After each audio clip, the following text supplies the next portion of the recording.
Amang Diyos na mahabagin sa lahat, salamat po Panginoon muli sa pagkakataon na ito na iyong ipinagkaloob po sa amin.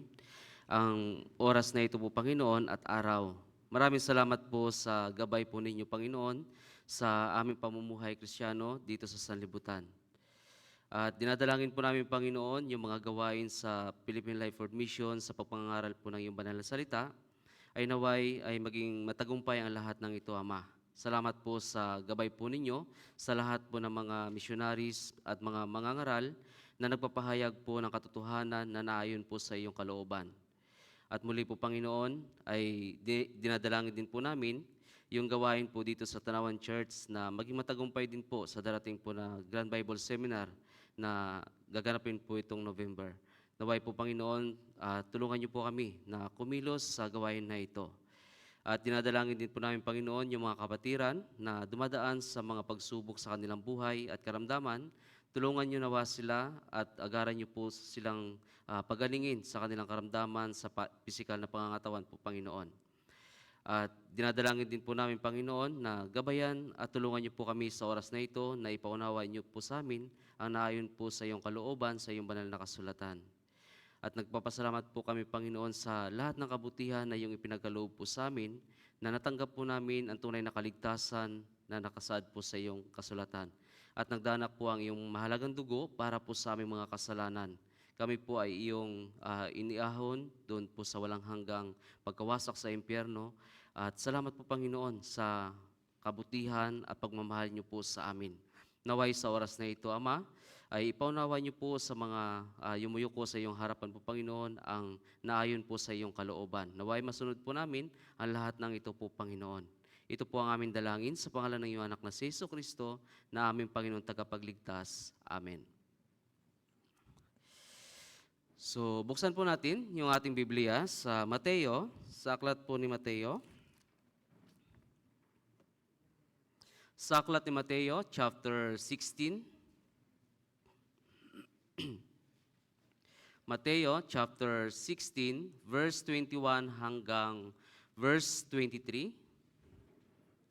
So, Mateo, chapter 16, verse 21 hanggang 23. Okay po, so kung nariyan na, babasahin ko po ito, sundan niyo lamang. Mateo chapter 16, verse 21 hanggang 23. So mula ng panahon, iyon ay pinasimulan ni Jesus ang ipaliwanag sa kanyang mga alagad na kailangan pumunta siya sa Jerusalem at magtiis ng maraming bagay sa kamay ng matatanda, ng mga punong pari at mga eskriba. Siya ay papatayin at muling bubuhayin sa ikatlong araw. At inilayo siya ni Pedro at sinimulang pigilan siya na sinasabi, "Huwag nawang itulot ng Diyos, Panginoon. Hindi kailanman mangyari sa iyo ito sa iyo." Verse 23, basahin po natin ang sama-sama. Ngunit lumingon siya at sinabi kay Pedro, "Layuan mo ako, Satanas. Ikaw ay isang katitisuran sa akin sapagkat hindi mo iniisip ang mga bagay ng Diyos, kundi ang mga bagay ng tao." So, muli magandang umaga po sa atin lahat. So, ito po yung pagbulay-bulayan po natin sa oras na ito hanggang sa matapos po itong gawain sa salita po ng Diyos. So, maganda po yung talatang ito na para sa atin at malaman po natin kung ano po yung kalooban ng Diyos at kalooban po ng tao. Kaya mapapansin po natin dito sa talatang ito ay inalilihan ng dyablo ang Panginoong Hesukristo. Di ba po? Kaya dito sabi po ni Pedro, ngunit siya'y lumingon at sinabi kay Pedro, "Layuan mo ako, Satanas. Ikaw ay isang katitisuran sa akin." Bakit po? Kasi pilit po siya ilalayo ni Pedro. Pilit po siyang ilalayo po ni Pedro. Kasi pinapahayag po ng Panginoong Hesukristo kung ano ang mangyayari sa kanya. Kung ano po yung mangyayari sa kanya kapag siya ay pumunta sa Jerusalem. So ito ay pilit po siya ilalayo po ni Pedro. Kaya sabi dito, at inilayo siya ni Pedro at sinimulang pigilan siya na sinasabi, "Huwag nawang itulot ng Diyos, Panginoon, hindi kailanman mangyari sa iyo ito." Pero ito po yung sarili niya pong kalooban. Hindi po ito kalooban po ng Diyos. Kaya sinabi po niya, layuan mo ako, Satanas. So sa panahon po natin, sa oras na ito, maaari po yung diablo ay kumikilos din po sa oras na ito. Napapansin natin na sa talatang ito, kahit ang Panginoong Kristo ay inalilihan din po siya ng demonyo. Nasa paligid lamang po yung demonyo. Hindi po siya malayo sa atin, kundi napakalapit po niya sa atin. Kaya pinapakita po ito sa atin ng Diyos para ano po, para mapanatili natin yung pagtitiwala natin sa Kanya. Kaya sabi dito, layuan mo ako, Satanas. Kaya kahit ngayon po, so maaari nandito siya sa tabi ko at yung iba dyan ay nandiyan siya para makinig. Makinig din siya at guluhin yung ating isip, yung ating puso, yung ating mga mata para lituhin tayo. Ano po? Kaya dito ay pinapakita po sa atin ito ng Diyos. So paano po natin ito malabanan? Yung ganitong sitwasyon na inalilihan at yung demonyo ay nasa paligid lamang po natin. So sabi doon sa Efeso chapter 6, so nandoon po yung baluti ng isang Kristiyano. Efeso chapter 6, verse 11 hanggang 18. So mahaba po ito, babasahin ko lamang po sa inyo, sundan nyo lamang. Efeso chapter 6, verse 11 hanggang 18. So sabi po dito, isuot ninyo ang buong kasuotang pandigma ng Diyos upang kayo tumagal laban sa mga pakanan ng diablo. Sapagkat ang ating paglaban ay hindi laban sa laman at dugo, kundi laban sa mga pinuno, laban sa mga may kapangyarihan, laban sa mga kapangyarihan di nakikita na naghahari sa sanlibutan sa kadilimang ito, laban sa hukbong himpapawid ng kasamaan sa kalangitan. Kaya't kunin ninyo ang buong baluti ng Diyos upang kayo'y makatagal sa araw ng masama at kung magawa na ninyo ang lahat ay tumayong matatag.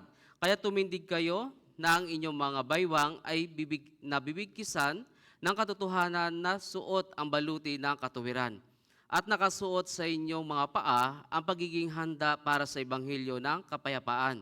Kasama ng lahat ng mga ito, taglayin ninyo ang kalasag ng pananampalataya na sa pamamagitan nito ay inyong masusugpo ang mga nag-aapoy na palaso ng masama at taglayin ninyo ang helmet ng kaligtasan at ang tabak ng Espiritu na siyang salita ng Diyos.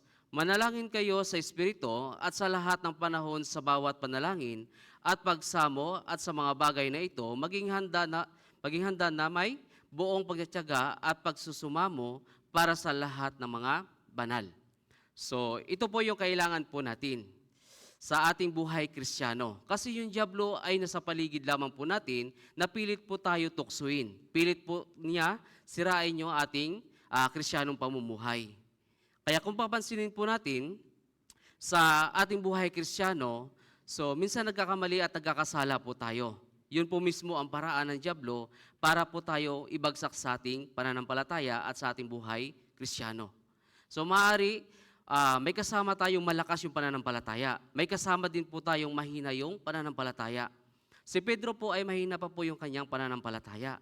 Kaya doon po mismo ginamit po siya ng diablo para aliwin ang Panginoong Kristo na wag tuparin yung kalooban po ng Diyos. Kaya sabi niya, layuan mo ako, Satanas. Hindi mo nalalaman yung kalooban ng Diyos, kundi nalalaman mo ang kalooban ng tao. Yun po yung kanyang sinabi. Kaya may mahina, meron pong malakas. So maaari, yung mahina ay siyang gagamitin po ng diablo. Kung mapapansin po natin sa talata na nabasa po natin. Kaya ang kailangan natin, yung salita ng Diyos para malampasan natin yung panunukso ng diablong ito. So ibig sabihin, wag natin aalisin yung kanyang salita sa ating bibig para malabanan natin yung panunukso ng diablong ito. Kaya, so maaari kanina pagising po ninyo, so maaari tamad na tamad kayo bumangon. Tama po ba? Masarap matulog kasi malamig. Doon po lamang ay isa na po yung panunukso ng diablo. Huwag ka nang pumunta doon. Hindi mo kailangan ng pakikinig ng salita ng Diyos. Hawak mo naman yung Biblia, magbasa ka na lang. Diyan ka na lang sa bahay. Hindi mo na kailangan makinig. Maaari ganun po ang panunukso po ng diablo. And then, isa pa po, yung panunukso po ng diablo, so, ngayon po ay Sunday, di ba? Pahinga ng trabaho. So, maaari sasabihin niya sa'yo, pumunta ka sa kaibigan, pumunta ka sa pamilya. Sila ay nagsasaya. Ikaw na doon sa church, nakikinig, so hindi masaya doon. Boring. Ganun po yung kanyang sasabihin po sa atin. Kapag tayo po ay lumayo sa kanyang salita. Maraming paraan ang dyablo para po tayo ay tuksuhin. Para po tayo ay tuksuhin. Kaya ganun din po ang Panginoong Kristo sa nabasa po natin. Ano po ang kailangan natin? Dito sa Efeso, nandito lahat pinapahayag kung ano po ang kailangan ng isang Kristiyano. Pinapahayag niya po sa atin na isuot at taglayin natin ang lahat ng kalasag na ibibigay po sa atin ng Diyos. Kasi ang pakana ng dyablo ay napakarami. Yung pakana po ng dyablo. Kaya si Satanas po, so pilit din po siyang kumikilos sa panahon po natin ngayon. Pilit niya tayo sirain sa ating pananampalataya at sa ating buhay Kristiyano. Kaya ito po si Pedro, si Simon Pedro, ay pinuri rin siya ng Panginoong Jesucristo. Bakit po? Bakit siya ay pinuri ng Panginoong Jesucristo? Dahil bukod tangi lamang po siya nakakilala sa Panginoong Jesucristo. Di ba yung dyablo kilala niya ang Panginoong Jesucristo? Ay siya ang Diyos. Di ba yung dyablo po ay yung kanyang pananampalataya nanginginig pa. Kasi kilala niya kung sino ang tunay na Diyos. Kaya alam din po natin na ang dyablo ay walang kaligtasan sa kanila. Kaya gusto niya ang lahat ng mga tao ay guluhin niya yung pananampalataya ng isang tao, sa isang Kristiyano. Yun po yung pakana po ng dyablo. Kaya tingnan po natin doon sa Mateo chapter 16. Mateo po, chapter 16.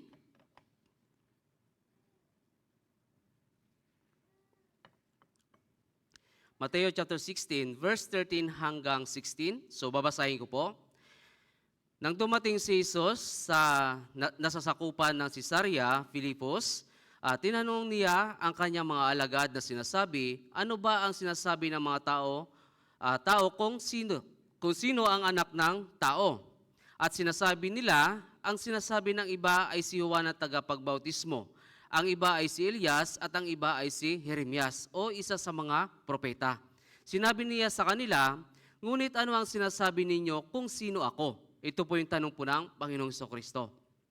Sumagot si Simon Pedro at sinasabi, ikaw ang Kristo, ang anak ng Diyos na buhay. Di ba po? Pinuri. Ito po mismo sinabi po ni Simon Pedro. Ito po sinabi po ni Simon Pedro, ikaw ang Diyos. Ikaw ang anak ng Diyos. Kilala ng dyablo kung sino ang tunay na Diyos. Pero yung ilang mga alagad, sinasabi, si Juan na tagabautismo, si Elias, si Jeremias, at yung iba naman sinasabi, propeta, isang propeta. Pero bukod tangi si Simon Pedro na sinasabi, ikaw ang Kristo, ang anak ng Diyos. Di ba po? Kilala ng dyablo kung sino ang tunay na Diyos. Kilala ng dyablo. Kaya ito po sinasabi ni Simon Pedro. So alam po natin na anong ibig sabihin po ng anak ng Diyos. So siya po mismo ang tagapagligtas at siya po mismo si Kristo na pumarito sa sanlibutan para tubusin ang lahat ng ating mga kasalanan. At alam din po natin na nagdanak ang kanyang mahalagang dugo para po sa ating kaligtasan, para linisin ang lahat ng ating mga kasalanan. Kaya yun po yung paraan na pumarito ang Panginoong Jesucristo. Pero pilit po siyang pigilan ng dyablo. Kaya sabi niya, lumayo ka sa akin, Satanas. Gusto niya linlangin ang Panginoong Jesucristo. So doon pa lamang po, pinapakita po sa atin ng Diyos kung paano maging matibay po yung ating pananampalataya. Kailangan manalangin tayo ng walang patid. Manalangin tayo ng buong puso sa Diyos para po gabayan po tayo sa ating pananampalataya at sa ating buhay Kristiyano. Kaya dito, pinuri po siya ng Panginoong Jesucristo. Verse 17, sabi po dito, sumagot si Jesus at sinabi sa kanya, mapalad ka, Simon, na anak ni Jonas, sapagkat hindi laman at dugo ang nagpapahayag nito sa iyo, kundi ang aking Ama na nasa langit. So sabi dito, mapalad ka. Kasi nakilala niya yung kung sino yung tunay na Diyos. Nakilala niya kung sino ang anak ng Diyos. Pero sa nabasa po natin, di ba, nabasa po natin na kahit ang dyablo ay nakikilala niya yung Panginoong Jesucristo. Nakikilala niya po yung Panginoong Jesucristo. Kaya verse 21, sabi po dito, mula ng panahong iyon ay pinasimulan ni Jesus na ipaliwanag sa kanyang mga alagad na kailangan pumunta siya sa Jerusalem at magtiis ng maraming bagay sa kamay ng matatanda na mga punong pari at mga eskriba. Siya ay papatayin at muling bubuhayin sa ikatlong araw. Yes, kaya ilang bisis po pinapaulit-ulit ng Panginoong Kristo kung papaano mamatay sa kamay ng matatanda, kung papaano mamatay sa mga eskriba at punong pari. Paulit-ulit niya po itong ini-explain. Paulit-ulit niya po itong pinapaliwanag na kailangan mangyari ito. Hindi masunod ang kalooban dapat ng tao, kundi dapat masunod po yung kalooban ng Diyos. Kaya paulit-ulit niya po itong sinasabi na kailangan pumunta ako ng Jerusalem para ako ay mamatay. So, yung mga tao na nakapaligid sa kanya, kahit anong sinasabi niya na pinapahayag niya kung bakit siya ay mamatay, hindi nila ito nauunawaan. Hindi nila ito nauunawaan. Kailan lamang po nila ito nauunawaan? Nung namatay na po ang Panginoong Kristo doon sa krus. Nung naunawaan po nila ito. Kaya paulit-ulit niya po itong sinasabi. Bakit? Dahil ito po ang kalooban po ng Diyos. Ito po ang kalooban ng Diyos na para siya ay mamatay para sa ating mga kasalanan. Kaya sa Mateo chapter 16 verse 18, sabi po dito, ulitin ko po, at sinasabi ko naman sa iyo na ikaw ay Pedro at sa ibabaw ng batong ito ay tatatag ko ang aking iglesia at ang pintuan ng Hades ay hindi magwawagi laban sa kanya. So kaya pumarito po ang Panginoong Hesukristo. Siya po ay magtatayo ng iglesia. Tayo po mismo ang tinayo ng Diyos ng iglesia. Dahan-dahan niya po tayo tinayo. Kaya pumarito siya sa sanlibutan ito para sa church. Pumarito po siya sa sanlibutan ito para iligtas ang church. Di ba? Tayo po mismo ang church na niligtas ng Panginoong Hesukristo. Kaya siya pumarito sa sanlibutan ito. Kaya ang church, ito po mismo ay tinubos niya sa kanyang mahalagang dugo. Tinubos niya sa kanyang mahalagang dugo. Kaya pumarito po siya sa sanlibutan. Kaya ang Panginoong Hesukristo po, doon lamang po siya nakapokus sa pagliligtas sa mga church, sa mga Kristiyano. Doon lamang po siya nakapokus sa mga tao. Hindi siya nakapokus doon sa sanlibutan. Hindi siya pumarito sa sanlibutan para doon po mismo siya mag-focus. Kundi pumarito siya para doon po mismo mag-focus siya sa pagliligtas po sa mga tao. Kaya pumarito po siya sa sanlibutan. Kaya kailangan maging matibay po yung ating pananampalataya. Kasi itinatayo na tayo ng Diyos dahan-dahan. Itinatayo na yung ating iglesia sa panahon po natin ngayon. At higit sa lahat, sabi din po, ang Panginoong Hesukristo ay magiging hari. Di ba po? So alam po natin, pinapahayag niya din po, sa pagdating ng panahon, ay siya ay magiging hari. Hari ng mga Kristiyano. Kaya ano po ang nangyari?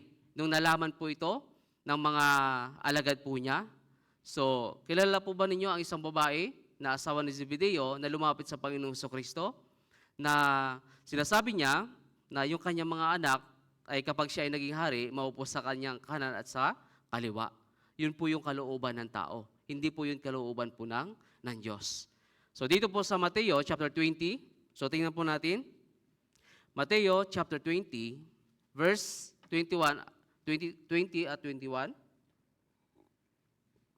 Mateo, chapter 20, verse 20 at 21. Sabi po dito, pagkatapos ay lumapit kay Jesus ang ina ng mga anak ni Zebedeo, nakasama ang kanyang mga anak na lalaki. Siya ay lumuhod sa kanya at may hiniling sa isang bagay sa kanya. At sinabi niya sa kanya, ano ang ibig mo? Sinabi niya sa kanya, ipag-utos mo na itong dalawa kong anak ay umupo, ang isa ay sa iyong kanan at ang isa sa iyong kaliwa sa iyong kaharian. Diba? Ito po yung kanyang kahilingan para sa kanyang mga anak. Ito po yung kalooban ng tao. Diba? Ito po yung kalooban ng tao, hindi ito kalooban ng Diyos. Kaya dito po sa verse 24, nang marinig ito ng 10 ay nagalit sila sa dalawang magkapatid. Nagalit sila. Di ba po? So, doon po mismo ginamit nila yung kanilang magulang na lumapit sa Panginoong Hesukristo na hilingin sa Panginoong Jesucristo na pagdating mo sa iyong kaharian, sana yung dalawa kong anak ay iupo mo sa iyong kanan at ang isa sa iyong kaliwa. Yung kanyang kahilingan. Pero yun po ay hindi po yun kalooban ng Diyos. Kaya ang nangyari, nagalit po yung ilang mga alagad doon sa dalawang magkapatid. Kasi ginamit nila yung kanilang magulang para doon po sa gusto nilang hangarin pagdating po sa kaharian ng Diyos. Pero yun po ay hindi nila naunawaan kung ano yung kalooban po ng Diyos. Hindi nila ito naunawaan. Kaya balik po tayo doon sa main script po natin, sa Mateo chapter 16. So lagyan nyo po ng tanda. So balik-balikan po natin ito. Mateo chapter 16, verse 23, babasahin ko po muli. Ngunit lumingon siya at sinabi kay Pedro, layuan mo ako, Satanas, ikaw ay isang katitisuran sa akin, sapagkat hindi mo iniisip ang mga bagay ng Diyos, kundi ang mga bagay ng tao. Ito po yung sinasabi dito na sapagkat hindi mo iniisip ang mga bagay ng Diyos, kundi ang mga bagay ng tao. So dalawa po ito. Sapagkat hindi mo iniisip yung bagay ng Diyos, kundi ang bagay ng tao. So minsan, hindi natin naunawaan yung kalooban po ng Diyos. Tama po ba? Minsan hindi po natin ito naunawaan. Kaya minsan pabago-bago po yung ating isip. Kundi ang iniisip natin yung kalooban po ng tao. Hindi po yung kalooban po ng Diyos. Ganon din po sa mga apostol.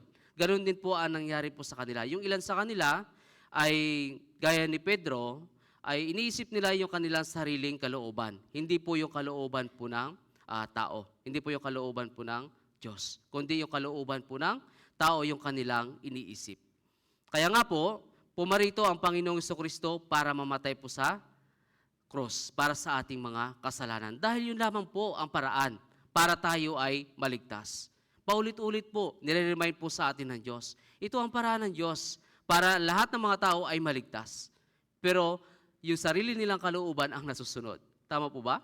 Yes, sabi ng iba, Christian sila, pero ang sinusunod nila yung sarili nilang kalooban. Hindi po mismo yung kalooban po ng Diyos. Hindi po mismo yung kalooban po ng Diyos. So ito po mismo ay gusto ng Diyos. Bakit po gusto ng Diyos na mamatay siya? Para ang lahat ng mga tao ay tumingin sa Kanya. Tumingin lamang po sa Kanya kapag siya po ay namatay. Para mapatunayan na ang Diyos po ay buhay. Para mapatunayan na ang Panginoong Jesucristo ang paraan, ang daan ng ating mga kaligtasan. Ang ating kaligtasan ng lahat ng mga tao. Kaya kailangan siyang itaas, kailangan siyang ipako para magdahanap po yung kanyang dugo. Kaya sa Juan chapter 12, so tingnan po natin sa Juan chapter 12. Juan chapter 12. Verse 32 hanggang 33. Juan chapter 12, verse 32 hanggang 33. So, basahin po natin ng sama-sama.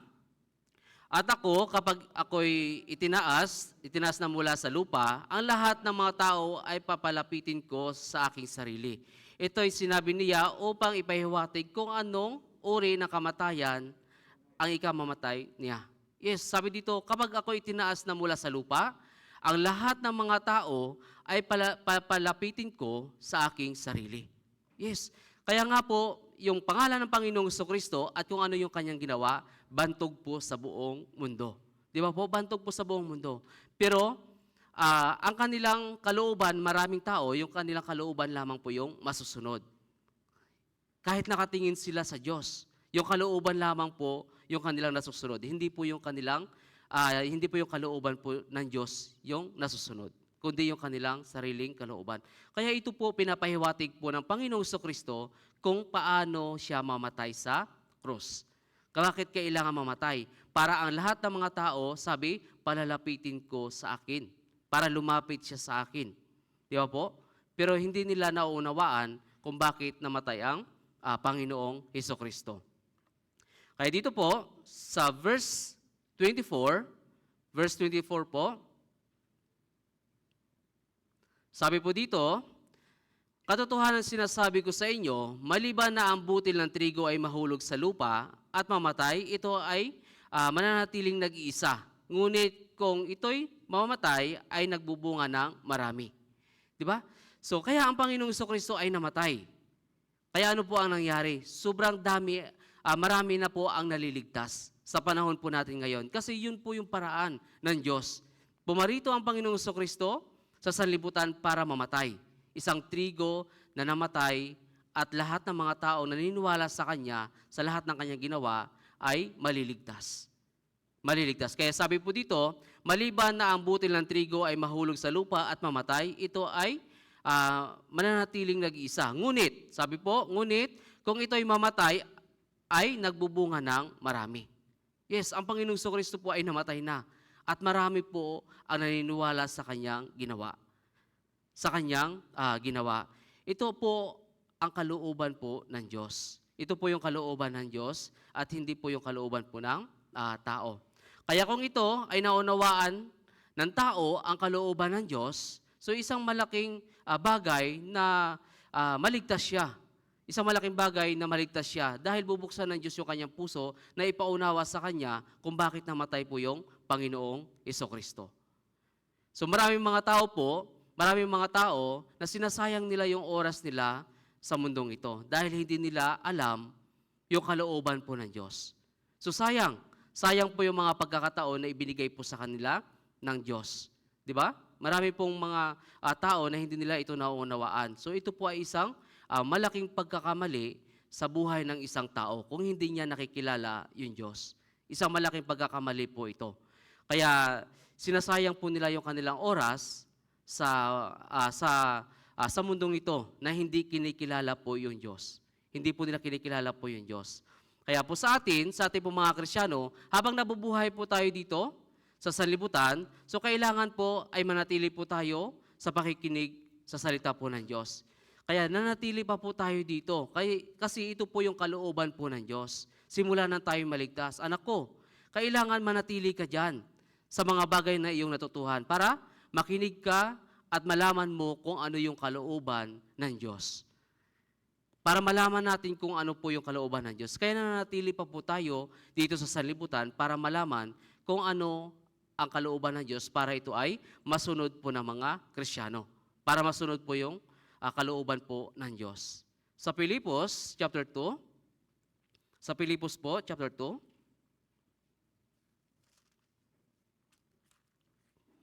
Filipos chapter 2, verse 21 hanggang 22. Filipos chapter 2, verse 21 hanggang 22. So, basahin po natin ng sama-sama. Sapagkat pinagsisikapan nilang lahat ang para sa kanilang sariling kapakanan, hindi ang mga bagay ni Jesucristo. Ngunit nalalaman ninyo, subok na si Timoteo, kung paano naglilingkod ang anak sa ama, ay kasama ko siyang naglingkod sa Ebanghelyo. So sabi po dito, sa verse 21, pinagsisikapan nilang lahat ang para sa kanilang sariling kapakanan. Ganito yung nangyayari sa mundo natin. Di ba po? Sariling kalooban nila ang masusunod. Hindi po yung kalooban po ng Diyos. Patuloy po silang sinisikap yung sarili nilang kapakanan. Saka na lang ako mag-church, malakas pa ako. Kailan tayo lalapit sa Diyos? Kailan sila lalapit sa Diyos? Kapag sila ay mahina na? Kaya kapag sila ay nasa bingit na ng kamatayan? Di ba? Lalo-lalo na po, marami nagsasabi ng mga tao na hindi sila naniniwala sa Diyos. Pero kapag malapit na sila sa bingit ng kamatayan, ano po ang nangyayari? Tumatawag pa rin po sila sa Diyos. Di ba po? Doon nila naaalala yung Diyos. Doon po nila naaalala yung Diyos. Kaya dito, sabi dito, hindi ang mga bagay ni Kristo. Ito po yung ginagawa po ng karamihan ng mga tao. Kaya siguro, kaya maaari sinabi po ito ni Pedro sa mga taga-Filipos dahil ganito rin po ang nangyayari sa mga Filipos. Gusto nila sa sarili nilang paraan lamang, hindi sa paraan ng Diyos. Sa sarili nilang paraan lamang, hindi sa paraan po ng Diyos. Kaya sabi po dito, sapagkat pinagsisikapan nilang lahat ang para sa kanilang sariling kapakanan, hindi ang mga bagay ni Jesucristo. Kaya si Timoteo po ay isang subok na sa pangangaral po ng Ebanghelyo. Kaya ito po ay sinabi po ni Apostol Pablo na si Timoteo ay subok na sa Ebanghelyo sa pangangaral. Kaya dito sinasabi, kung paano naglilingkod ang anak ng ama ay kasama ko siyang naglingkod sa Ebanghelyo. Ito po si Timoteo. Kasi bakit po? Siguro, maaari ang taga-Filipos ay nakapokus lamang sa lupaing ito, sa mundong ito. Kaya sinasabi, dapat mag-focus sila doon po sa kalooban po ng Diyos. Hindi po doon sa kalooban po ng mundong ito. Kaya dahil sa pagsisikap ng Diyos, naligtas tayo. Nagdanak ang kanyang mahalagang dugo para po sa atin. Nagsikap siya kahit ano po yung panunukso ng ng diablo sa kanya. Nagsikap siya para tuparin yung kalooban ng kanyang ama na nagsugo dito sa mundong ito para tayo ay maligtas. Kahit si Apostol Pablo po ay nagsisikap din po na ipangaral yung salita ng Diyos dun sa taga-Roma. Pero ano po ang nangyari? Di ba? Ano po ang nangyari? Itinatakwil din po siya sa sarili niyang bayan. Di ba? Kahit ang Panginoong Kristo, hindi rin po siya kinilala sa sarili niyang bayan. Itinatakwil din po siya.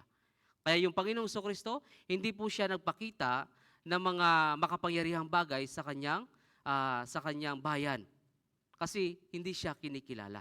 Ganon din po si Apostol Pedro. Hindi rin po siya kinikilala sa Roma. Kaya ano po ang nangyari? Nangaral si Apostol Pablo nag-focus sa mga ibang bayan para ipangaral po yung salita ng Diyos.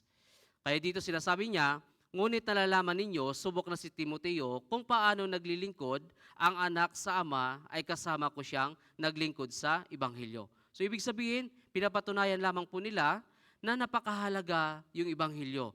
Napakahalaga yung kaligtasan sa lahat po ng mga tao. Pinapatunayan ni Apostol Pedro at ni Timoteo yung pangangaral ng salita po ng Diyos. Kaya sinasabi, kung paano naglilingkod ang anak sa ama ay kasama ko siyang naglilingkod sa Ebanghelyo. Ganon din po sa atin. Naglilingkod din po tayo sa Ebanghelyo. Naglilingkod tayo sa Diyos. Tama po ba? Yes, naglilingkod po tayo sa Diyos. So, kaya dito, sa paglilingkod na ito po yung kalooban ng Diyos. Hindi po ito yung sarili natin kalooban. Ito po yung kalooban po ng Diyos. Kaya sinasabi po dito, doon po sa Mateo, chapter 16, verse 21. So, balikan po natin. Mateo, chapter 16, verse 21.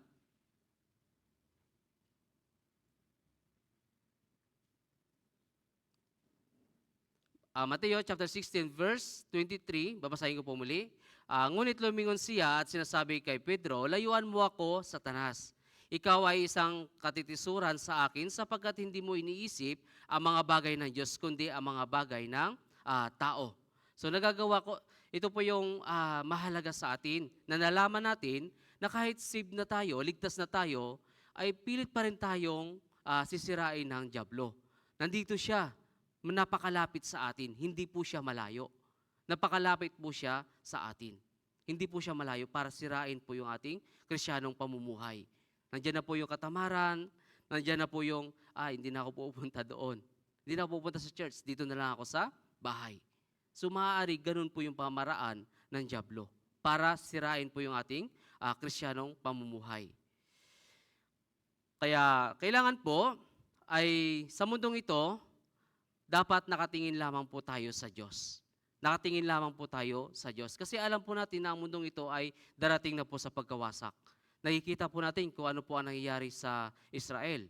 Di ba po? Patuloy yung gera sa iba't ibang mundo. Patuloy yung gera. Kasi yun po yung sign na ibinigay ng Panginoong Hesukristo. Yun po yung sign. Kaya kailangan hanapin natin, agaran ang kalooban po ng Diyos. Hindi po yung kalooban po natin. Kaya doon po sa Colossus chapter 3. So tingnan po natin, Colossus chapter 3.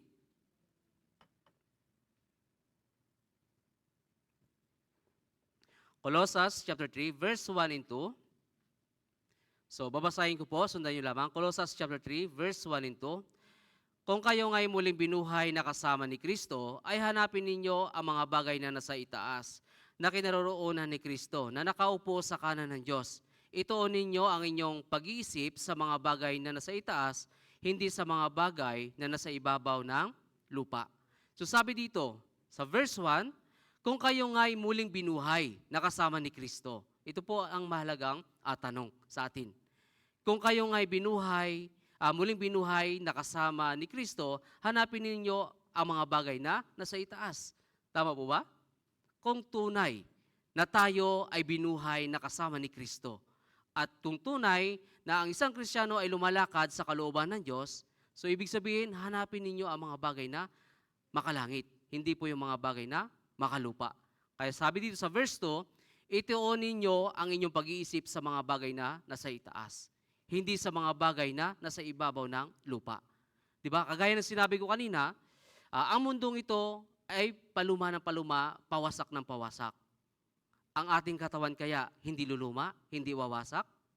Wawasak din po ito. Tama po ba? Ang mahalaga sa atin, yung ating espiritu ay nakatuon lamang sa makalangit na bagay, hindi dito sa makalupang bagay.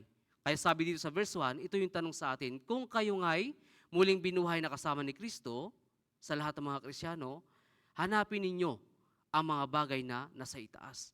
Ito po yung mahalaga sa lahat po ng mga Kristiyano. Ibig sabihin, ituon natin yung ating puso sa makalangit na bagay. Ituon ninyo ang inyong pag-iisip sa mga bagay na nasa itaas, hindi sa mga bagay na nasa ibabaw ng lupa. Kagaya ng Panginoong Hesukristo. Kung bakit siya naparito po sa sanlibutang ito. Kundi ituon yung bagay na nasa itaas. Doon lamang po siya nakapokus sa utos ng kanyang Ama, sa kalooban ng kanyang Ama. Doon lamang po siya nakatuon. So kailangan po, kailangan sa ating buhay Kristiyano habang nanatili tayo dito, so buong linggo po tayo hindi magkakasama. Buong linggo tayo hindi nakapakinig ng salita ng Diyos. Pero kailangan po natin magbasa po ng Biblia. Mag-meditate ng kanyang salita. Para ano? Para labanan yung tukso po ng dyablo. Yun po yung mahalaga po sa atin. Kaya dito, sa Filipos chapter 3, so tingnan po natin, Filipos chapter 3.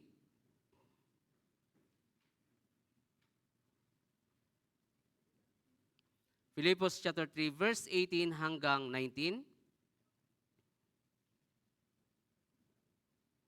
So babasahin ko po, Filipos chapter 3, verse 18 hanggang 19.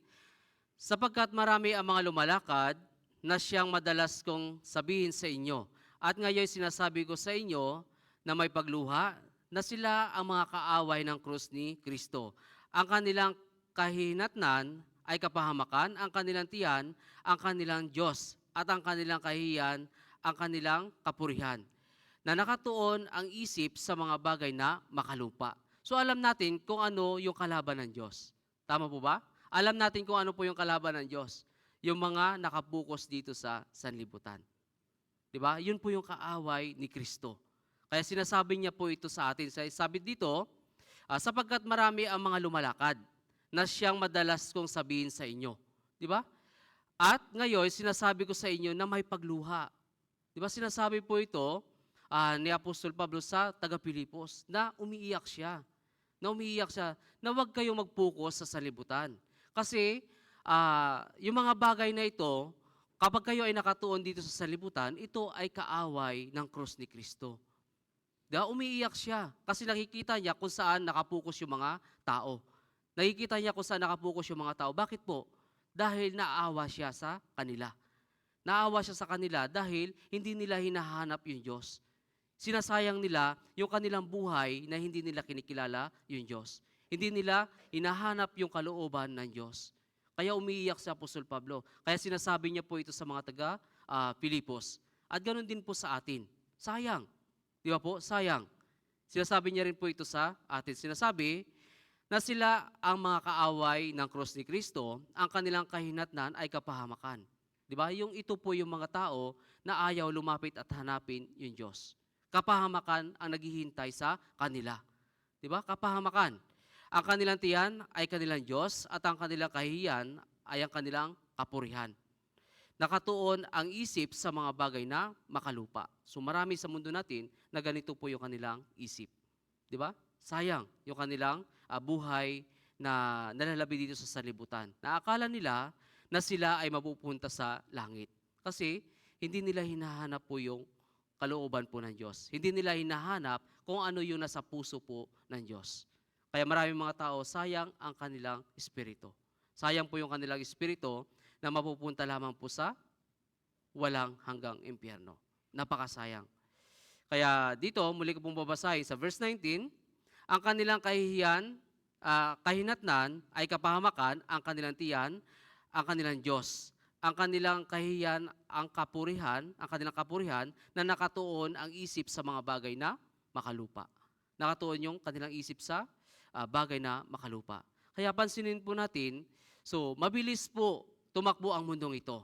Mabilis yung oras sa mundong ito. At pinapakita na sa atin ng Diyos yung mga nangyayari sa panahon po natin ngayon na sinulat niya po rito, pinasulat niya po rito. 'Di ba? Hindi po ba kayo nangangamba? 'Di ba po? Hindi po ba kayo nangangamba na anytime bumalik po ang Panginoong Hesukristo? 'Di ba? Nangangamba tayo. Bakit po? Bakit tayo nangangamba? Dahil marami pa po yung mga mahal natin sa buhay na hindi pa po saved.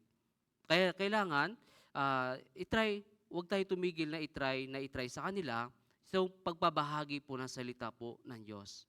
Huwag tayong sumuko. Huwag po tayong sumuko sa ganitong pangangaral ng salita po ng Diyos. So ngayon ay huwag tayong magtaka na kung bakit nagkakasala tayo sa harapan ng Diyos. Kung bakit nagkakaroon ng katamaran sa Kristiyanong pamuhay natin. Dahil nandyan ang dyablo na patuloy sa panunukso po sa atin. Kaya wag po tayo magtaka.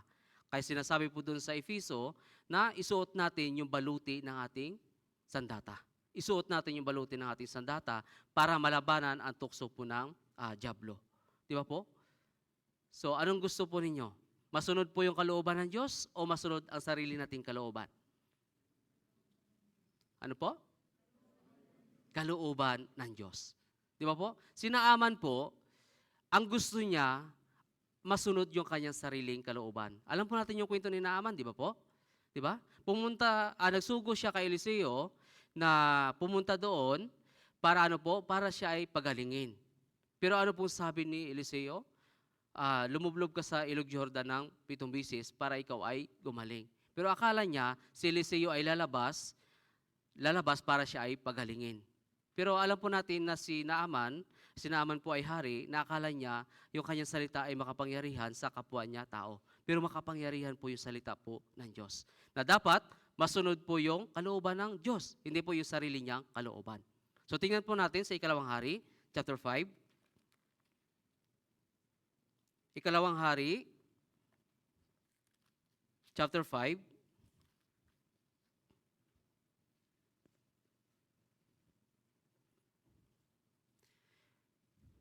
Ikalawang Hari, chapter 5, verse 10 hanggang 11.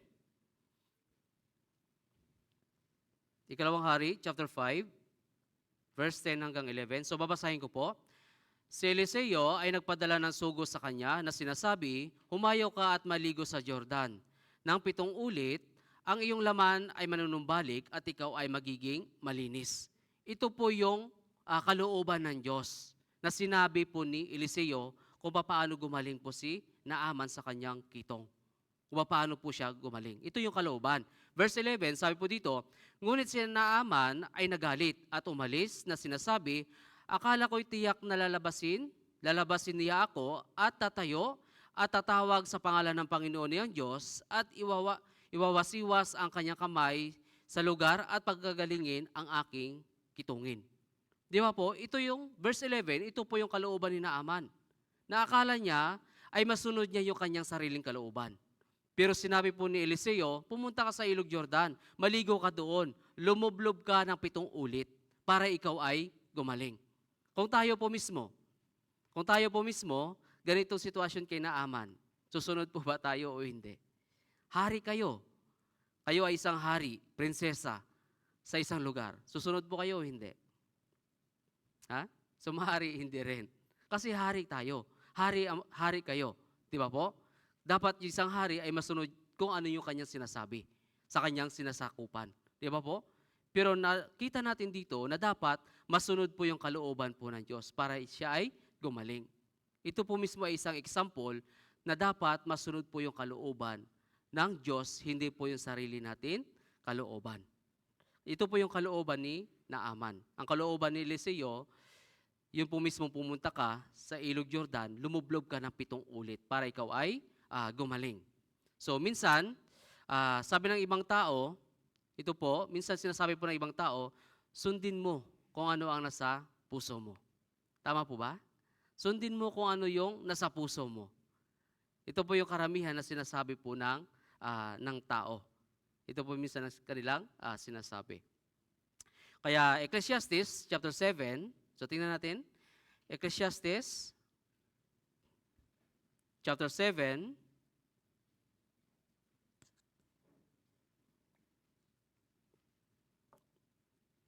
verse 29. Ecclesiastes chapter 7, verse 29. So basahin po natin. Tingnan ninyo, ito lamang ang aking natagpuan na ginawang matuwid ng Diyos ang tao. Ngunit nagbabalak sila ng maraming pamamaraan. Yes, yung Diyos po mismo, hindi siya nagkulang. Yung Diyos po mismo ang gumagawa ng paraan para ang lahat ng tao ay maligtas. Pero ano po, gumagawa sila ng sarili nilang pamamaraan. Hindi po yung pamamaraan ng Diyos.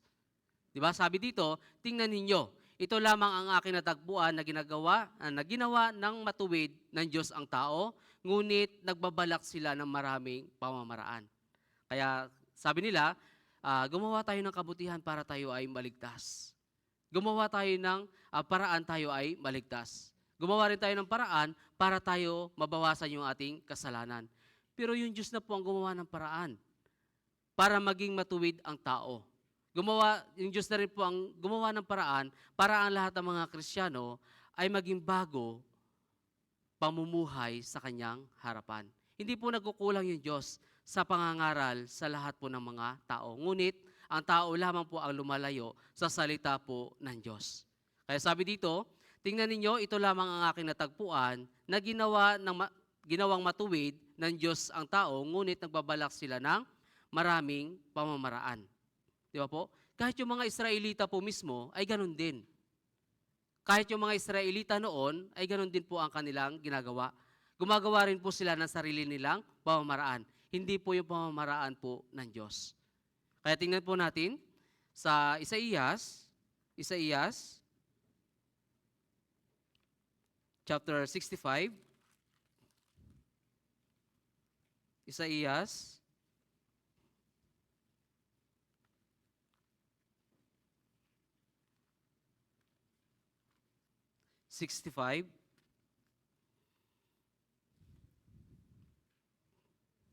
verse 2 po.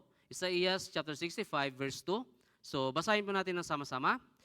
Iniunat ko ang aking mga kamay, buong araw na mapaghimagsik sa bayan, na lumalakad sa hindi mabuting daan, na sumusunod sa kanilang sariling mga kalooban. Di ba? Sumusunod sa kanilang sariling kalooban. Di ba po? Kahit si Isaías, ipangaral niya kung ano yung kalooban ng Diyos, pero matigas pa rin ang kanilang puso. Gusto nila masunod po yung kanilang sariling kalooban. Hindi po yung kanilang sariling kalooban. Bakit po? Yung Diyos po ay hindi nagkukulang sa kanila sa pamamagitan po ng mga propeta. Na ganito sabihin mo sa mga anak ni Israel, lumakad sila na naaayon sa utos ko, hindi sa kanilang sariling kalooban. Sumunod lamang sila at magtatagumpay sila. Pero alam po natin kapag hindi sila sumunod, hindi sila nagtatagumpay sa kanilang laban. Pero pag sumunod sila, sila po mismo ay nagtatagumpay sa kanilang laban. Bakit po ganito ang nangyayari? Kasi hindi nila sinusunod yung salita po ng Diyos. Nakakalimutan nila yung salita po ng Diyos. Kaya hindi nila nasusunod kung ano po yung kalooban ng Diyos. Sa atin po minsan, ganun din po. Nakakalimutan din po natin yung salita ng Diyos. Kaya minsan ay ang sarili nating kalooban ang nasusunod. Sarili nating kalooban ang nasusunod. Kaya sa ating Kristiyanong pamumuhay po, ay yung ating buhay Kristiyano, yung gusto ng Diyos ay baguhin natin yung dati nating pamumuhay. Yun po yung plano po ng Diyos. Kung bakit ang gusto ng Diyos ay masunod yung ating sariling kalooban. Para ano po? Para mag-focus lamang tayo sa Diyos. Mag-focus lamang po tayo sa Diyos. Kagaya po ng Panginoong Jesucristo. Kung saan po siya nag-focus. Hindi siya nagkukulang po para po sa atin.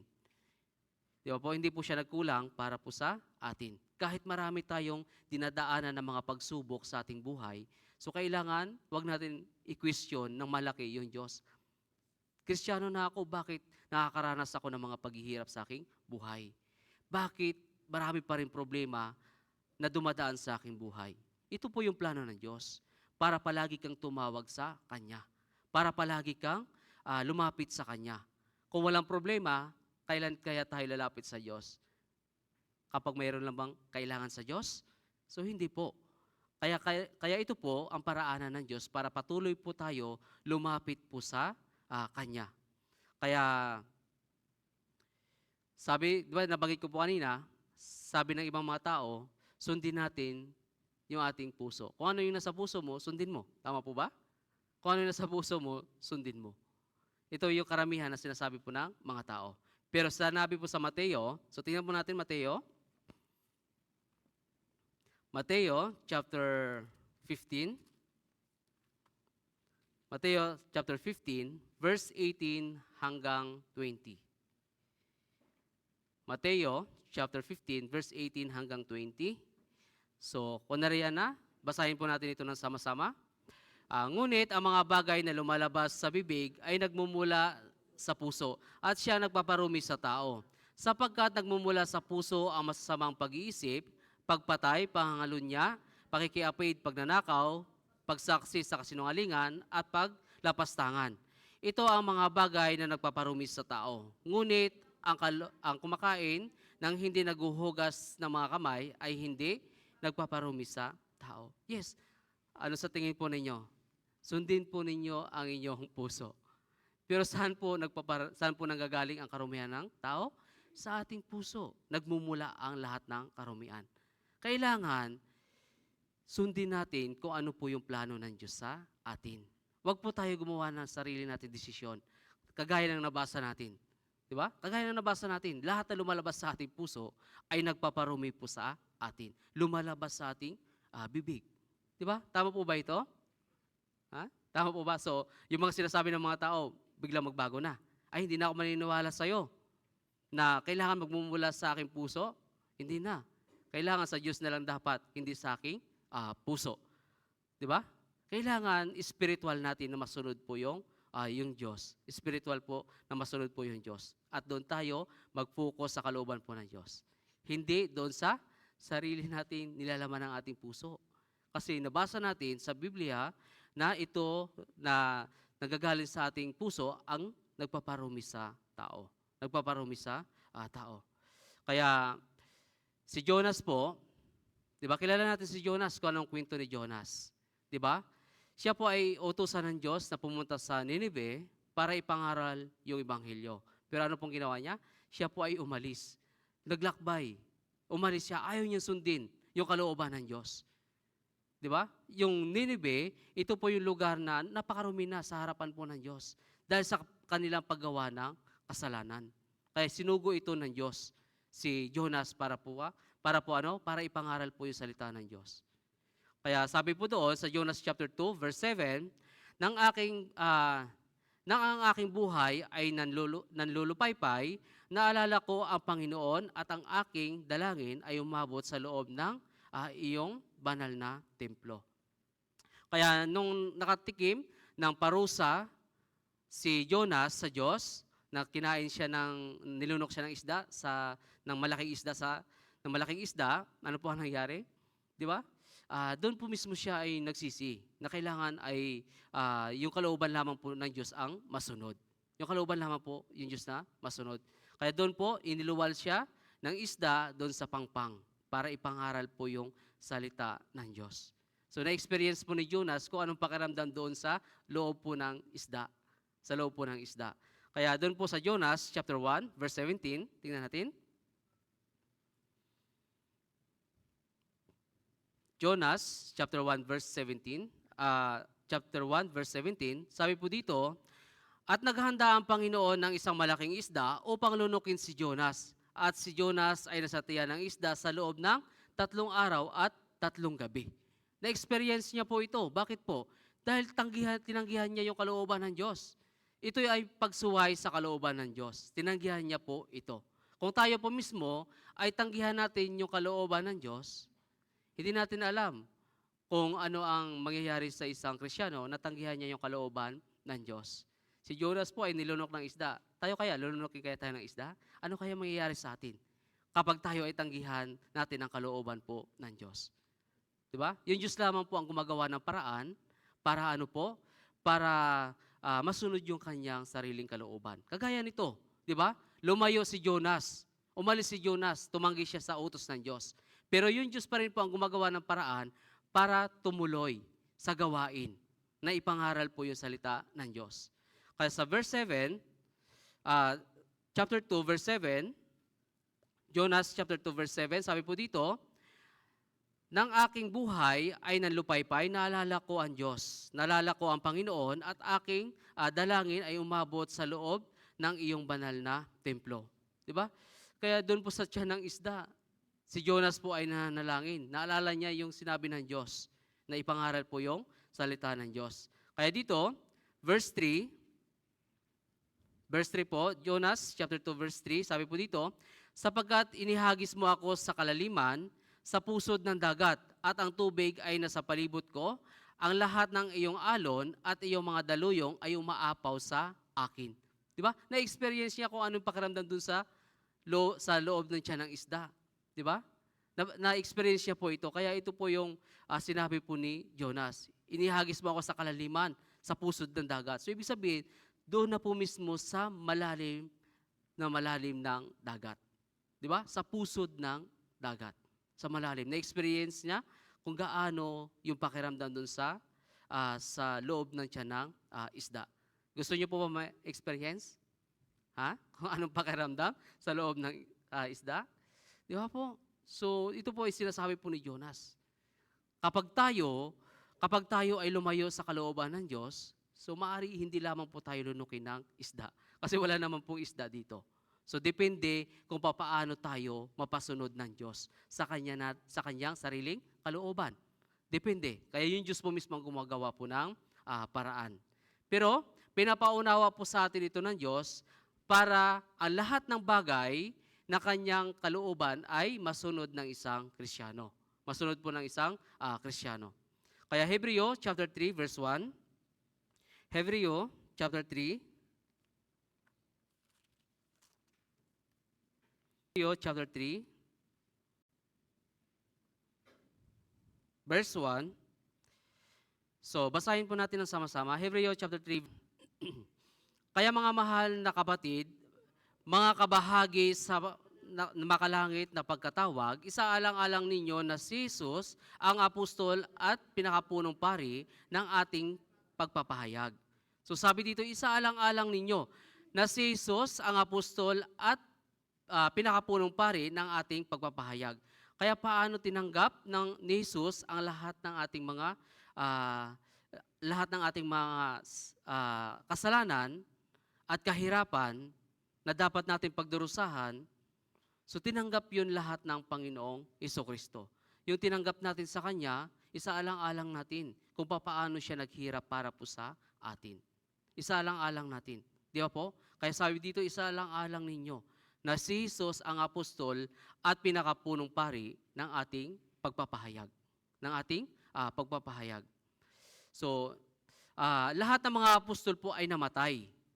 Para ano? Para ipangaral lamang yung salita ng Diyos. Maliban kay Judas na ipinagkanuno niya ang Panginoong Jesucristo.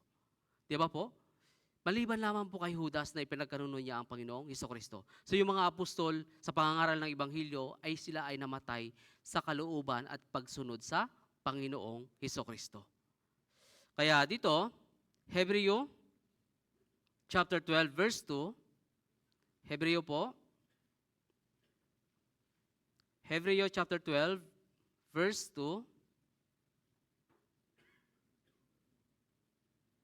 So, basahin po natin, Hebreo chapter 12, verse 2.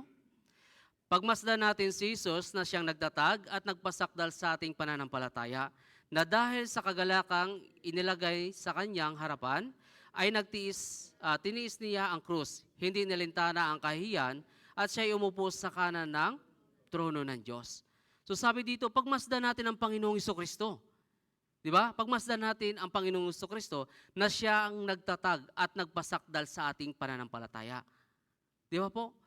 Dahil sa kagalakan, inilagay sa kanyang harapan ay tiniis niya ang krus para po sa atin. Kaya dito tumingin lamang po tayo sa Kanya. Nasaan po ba ang Panginoong Kristo? Nasaan po ba? Nasa langit o dito sa lupa? Nasa langit, di ba? Kaya kailangan ang Kristiyano ay tumingin lamang sa makalangit na bagay. Kung nasaan ang Panginoong Kristo. Wala po siya. Hindi siya dito sa nanatili sa sanlibutan. Kundi kailangan, sabi niya, pagmasdan natin ang Panginoong Kristo na siyang nagtatag, nagpasakdal sa ating pananampalataya. Na dahil sa kagalakang inilagay sa kanyang harapan, ay tiniis niya ang cross. Di ba? So kung ma-imagine po natin kung gaano kabigat yung cross, at ma-imagine natin kung gaano kasakit maipako sa cross. Di ba? So yung mga tatay dito, sumari yung mga nanay naka-experience din. Napukpok lang ng martilyo kapag nagpapako. Masakit na, tama po ba? Paano pa pag tumagos dito sa ating mga laman? Kaya ayaw ng Panginoong Kristo na ma-experience natin ng ganon. Kaya tinanggap niya po lahat. At ayaw din ng Panginoong Kristo na mapunta po tayo doon sa impyerno. Kaya siya ay tinanggap niya lahat para ano po? Para pagmasdan natin ang ginawa niya para po sa atin. Yun po yung kailangan ng isang Kristiyano na para ano po? Para sa kanya lamang po tayo tumingin at masunod po yung kanyang sariling kagustuhan. Hindi po yung sarili nating pamamaraan.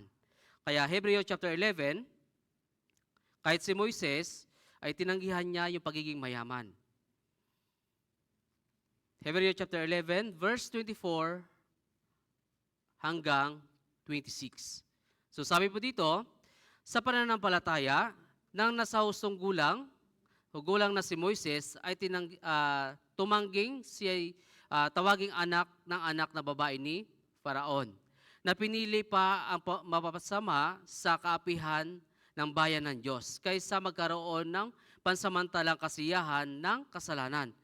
Kanyang itinuturing na malaking kayamanan ang magdusa alang-alang kay Kristo kaysa mga kayamanan ng Ehipto sapagkat kanyang pinagtutuunan ng pansin ang gantimpala. So sabi dito, tinanggihan niya lahat, di ba? Alam niya, kapag siya ay nagiging prinsipe o hari, kung siya ay naging prinsipe ng anak ni Paraon, ay maaari maging maganda po yung kanyang buhay. Pero napaisip siya, ito ay pansamantala lamang. Ito ay pansamantala lamang. Kundi tinanggihan niya ang lahat ng iyon. Kaya ito pinapakita rin po sa atin na lahat ng mga bagay dito sa sanlibutan ay magiging walang saysay ang lahat ng ito. Kaya saan lamang po siya nakatuon? Sabi dito, kanyang itinuturing na malaking kayamanan ang magdusa alang-alang kay Kristo. Kahit nakatanggap tayo ng mga pagdurusa sa ating buhay Kristiyano, okay lang yan. Bakit po? Tinitiis natin alang-alang kay Kristo. Di ba po? Tinitiis natin alang-alang kay Kristo. Hindi tayo binubugbog. Hindi tayo pinapako. Hindi tayo nilalatigo para tayo ay masaktan. Di ba po? Dumadaan sa buhay ng paghihirap ang isang Kristiyano. Para saan? Sapagkat kanyang pinagtuunan ng pansin ang gantimpala sa langit. Pinagtuunan niya ang gantimpala sa langit. Di ba? Lahat tayo ay naglilingkod sa Diyos. Lahat ng mga paghihirap natin ay may gantimpala po yun sa langit.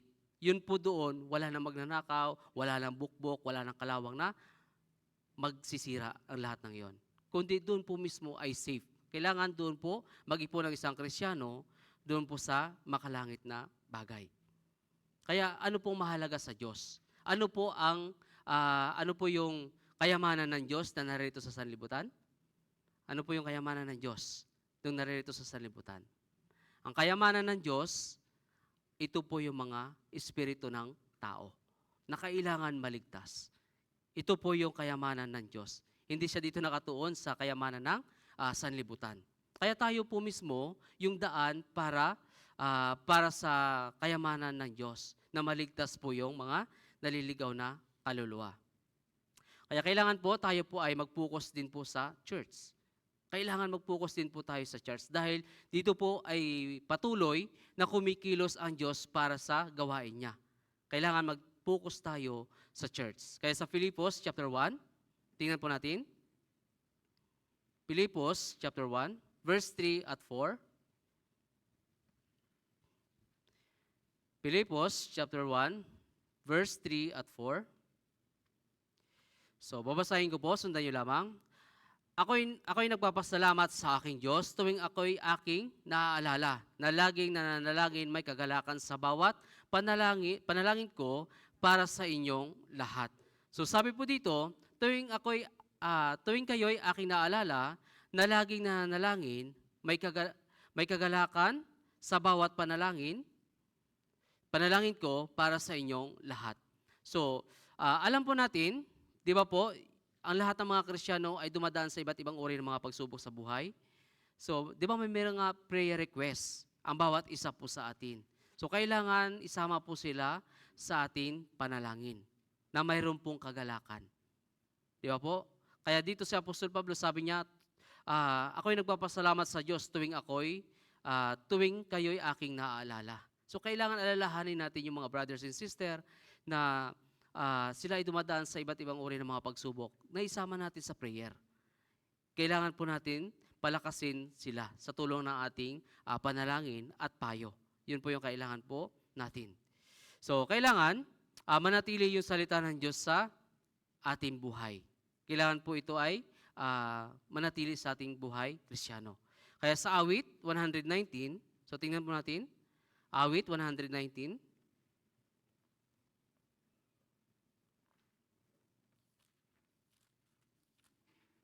Awit 119, verse 95.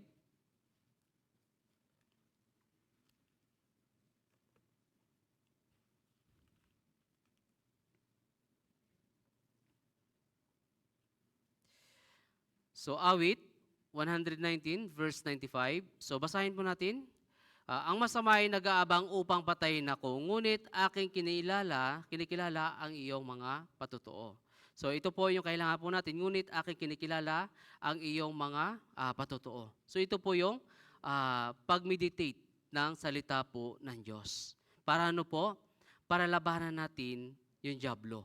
Yung dyablo ay nananatili sa ating tabi para tayo po ay sirain. Ito yung paraan. So kailangan, ngunit aking kinilala ang iyong patutuo. Mag-meditate tayo sa salita ng Diyos. Ito po yung kailangan po ng isang Kristiyano. So sa awit 77, chapter 77, awit chapter 77,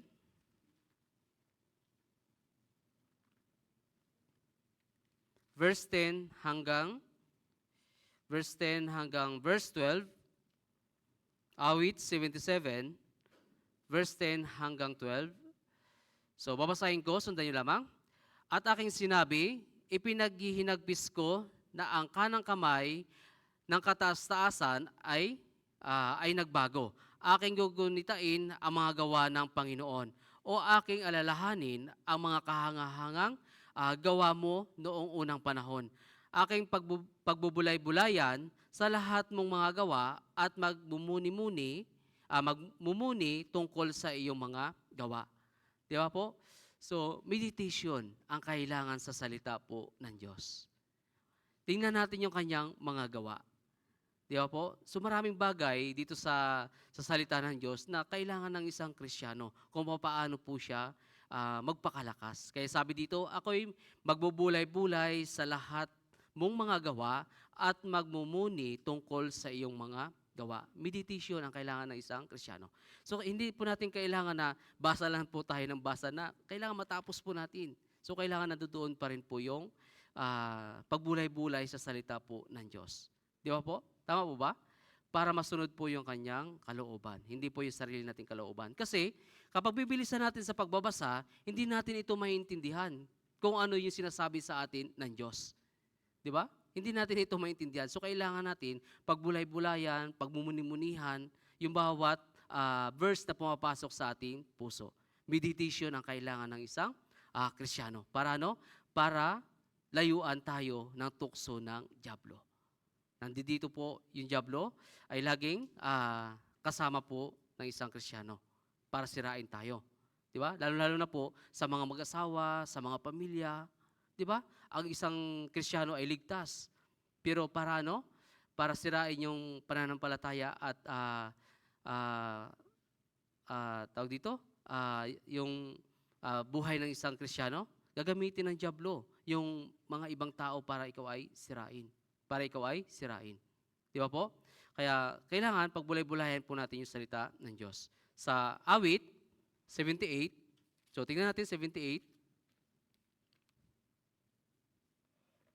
78, verse 10 at 11. 78, verse 10 at 11. So sabi dito, ang tipan ng Diyos ay hindi nila iningatan, kundi lumakad ayon sa kanyang kautusan. Kanilang nalimutan ang mga nagawa niya at ang mga himalang ipinakita niya sa kanila. Kaya ito po nangyari. So kailangan, alalahanin natin palagi yung ginawa ng Diyos. Huwag natin kakalimutan yung ginawa ng Diyos. Kailangan palagi natin alalahanin ito. Pagbubulay-bulay ng kanyang salita para hindi natin makalimutan yung kanyang salita, kung ano yung kanyang ginawa. Di ba? Kasi kung tayo po ay nakakagawa ng kasalanan sa harapan ng Diyos, so nakakalimutan natin yung kanyang tuntunin. Di ba? Nakakalimutan natin ang kanyang tuntunin. Kaya sabi po dito, ang tipan ng Diyos ay hindi nila iningatan. Di ba? Hindi nila iningatan kasi lumayo sila. Kundi tumanggi lumakad ayon sa kanyang kautusan. Ito na. Di ba po? Ang hirap naman maging Kristiyano. Ang daming hindi pwede. Di ba? Ang daming gusto ng Diyos. Bakit hindi po pwedeng magsaya na lang tayo dito sa sanlibutan? Total anak naman tayo ng Diyos. Kasi ang Diyos, ang iniisip niya ay pansamantalang kasiyahan dito sa sanlibutan. Gusto ng Diyos doon tayo magsaya sa langit. Kaya kailangan lumakad tayo sa kanyang kautusan, sa kanyang kalooban. Kaya sabi dito, verse 11, kanilang nalimutan ang mga gawa niya at ang mga himalang ipinakita niya sa kanila. Kaya minsan, nakakalungkot man, yung ibang mga Kristiyano nakakalimutan po yung kalooban ng Diyos, yung kanyang tuntunin. Ito po ay nakakalimutan. Kaya kailangan, ang sabi, doon po sa awit 77, so pagbulay-bulayan natin yung salita ng Diyos para hindi po natin makalimutan yung kanyang ginawa, yung kanyang mga gawa para sa atin lahat. So kailangan po natin mag-focus sa gawa po ng Diyos at tayo po mismo ay magpatutuo sa kanyang ginawa. So sa Filipos chapter 4, verse 8. Filipos chapter 4, verse 8. Filipos chapter 4, verse 8. So, basahin po natin. Kahuli-hulihan mga kapatid, anumang bagay na totoo, anumang bagay na kagalang-galang, anumang bagay na matuwid, anumang bagay na malinis, anumang bagay na kaibig-ibig, anumang bagay na kapuri-puri, kung mayroon anumang kagalingan at kung anumang may nararapat papurihan, ay isipin ninyo ang mga bagay na ito. Diba? Isipin ninyo ang mga bagay na ito. Ano po yon? Bagay na totoo, bagay na kagalang-galang, bagay na matuwid, bagay na malinis, bagay na kaibig-ibig, bagay na kapuri-puri. Diba? Kung meron tayo nito, sabi, isipin ninyo ang mga bagay na ito. Ito yung kailangan. Ito po yung kailangan, kagalingan ng isang Kristiyano, nararapat. Di ba po? Patutuo, kagalingan, matuwid sa harapan po ng Diyos. Ito po yung kailangan natin. Para mapaglabanan yung tukso ng dyablo. Nandyan siya palagi, umalis ka dito. Layuan mo ako para makapag-focus ako sa aking pananampalataya at kalooban ng Diyos. Ginugulo tayo ng dyablo. Kaya kailangan paglabanan. Kaya balik po tayo doon sa main verse po natin. Mateo chapter 16. Mateo chapter 16 verse 23. So babasahin po natin muli. Ngunit lumingon siya at sinabi kay Pedro, layuan mo ako, Satanas. Ikaw ay isang katitisuran sa akin sapagkat hindi mo iniisip ang bagay ng Diyos, kundi ang mga bagay ng tao. So pansinin natin ito sa bandang huli ng verse. Di ba? Sapagkat hindi mo iniisip ang mga bagay ng Diyos. Di ba? Kundi ang mga bagay ng tao. Pansinin po natin itong mabuti. Ginugulo tayo ng dyablo. ito po ang paraan ng dyablo. Marami siyang paraan. So noon, yung paraan ng dyablo, patayin lahat ng mga Kristiyano para hindi ipangaral yung Ebanghelyo. Pero sa panahon natin ngayon, nag-upgrade ang dyablo. Guluhin lang tayo. Para ano? Para masira yung ating Kristiyanong pamumuhay. Para ano? Para hindi natin maipangaral yung Ebanghelyo sa mahangamahal natin sa buhay. Diba? Napapansin po ba ninyo sa talatang ito? Yes, ito yung paraanan ng dyablo. Sapagkat hindi mo iniisip ang mga bagay ng Diyos, kundi ang mga bagay ng tao. Kaya dito, sa verse 22, so sabi dito, inilayo siya ni Pedro at sinimulang pigilan siya na sinasabi, huwag nawang itulot ng Diyos, Panginoon. Hindi kailanman mangyari sa iyo ito. Di ba? Ito po yung ginawa ng dyablo kay Simon Pedro. Na? Para ano po? Para guluhin ang Panginoong Jesucristo para hindi masunod yung kanyang kalooban na sinugo siya ng Ama dito sa sanlibutan. So sana po ay naunawaan natin yung bawat talata na pinapakita po sa atin ng Diyos sa oras na ito. At dapat namnamin natin yung kanyang salita sa oras na ito. Namnamin natin yung kanyang salita. Kaya dito sinasabi, sapagkat hindi mo iniisip ang mga bagay ng Diyos, kundi ang mga bagay ng tao. So kailangan tayo mismo mga Kristiyano ay magtuon sa isip at puso ng Diyos. Okay po? So hanggang dito lamang. So lahat po tayo ay manalangin.